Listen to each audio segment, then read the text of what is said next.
So I wasn't intending to make a video today, but I'm gonna make a video because I'm having a problem.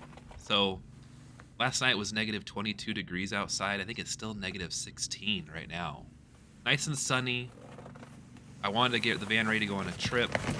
I came out here and I was just gonna turn the van on, turn the batteries on and get everything going. Flipped it over. It waited like 10 seconds about, and then all of a sudden it just popped out. I wasn't even planning on it. I didn't know it was gonna do it. Check the manual. It's a battery safety event, so I need to try to resolve this alarm. My best guess is that it got cold. So I do have my space heater out here all night. I kept the van, it's 14 right now, so I probably kept the van around that temperature, but the battery is on the floor, so I think the battery gets a little colder. I'm going to try and get the van warmed up. So I'm going to have to hook the van up to shore power so I can use the gas heat, because you really like the propane heater in these vans is awesome. So I'm going to get everything switched over. I was using my outlet that I kind of installed, the power plug, so I don't have to use the batteries when it's cold like this. But I'm going to switch over to shore power now so I can actually use the gas heat and get this thing warmed up. So you can see I have that red triangle at the top. This alarm is a battery safety event. It's just a battery house safety event. I can't clear it. The check relay is just because I have the relays flipped open right now so that the batteries are not involved with anything and it's locked open. My state of charge is 88, so that's good. My voltage is good, 13. It's a 12 volt system, so it's good that I'm just a little bit over. It says charging, but it is not because I've isolated the batteries from the system. And you can see I've dropped my amperage to 12 amps to try not to trip my house breakers when I do this. You can see negative 12. I got to get this up. I got to get above 0. So let's get this fired up and get it warmed up. And after about, I'd say it's been 6 hours now, 6 to 8. The van's heated up to 70 degrees on the inside. It's nice and toasty in here. I have the house batteries positive 6. So I'm going to give this a try. I'm going to turn everything off. I don't want any draws or any power, so I'm going to flip off the house battery switch. I'll turn off the screen.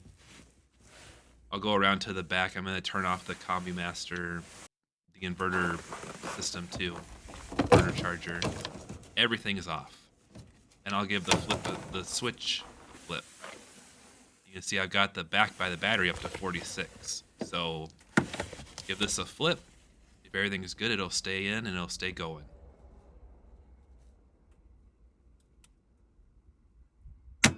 And shoot. So I'm gonna have to call Mastervolt for this. So if you've never called Mastervolt, this is what you're gonna need. You're gonna need a laptop, specifically a Windows laptop that can handle a USB. This USB on the Thor Sanctuary is underneath your seat. It's plugged into a little data port over here so they can access and look at your system remotely. So you just plug that into your laptop. They'll give you the software that you need to install. Here is what you can see. It's basically the same thing that you see on the Easy 5 view screen, but they're gonna tap into this from remote, and they'll be able to put in a password, and then they'll be able to monitor this stuff and make sure everything is safe, and then they'll reset it from afar if everything looks good and see if it actually takes. So they went ahead and reset my system. They said everything looked good. They said they get calls like this from people from Canada in the springtime, so it's probably just because they got too. So I'm glad this system is all up and running now. That was super easy contacting them. And I just wanted to show one more thing.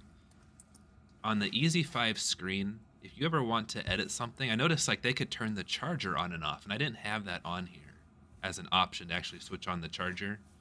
You can totally customize these screens by going to the pencil. You can delete things, you can add things. I want to add a charger, so it's under the Combi Master.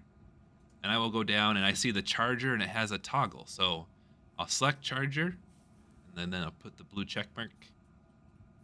And now I'll be able to turn on and off my charging system as well. It just adds another widget. So that's how you do that. I'm glad this all worked out. Like and subscribe for more content. And thank you for watching.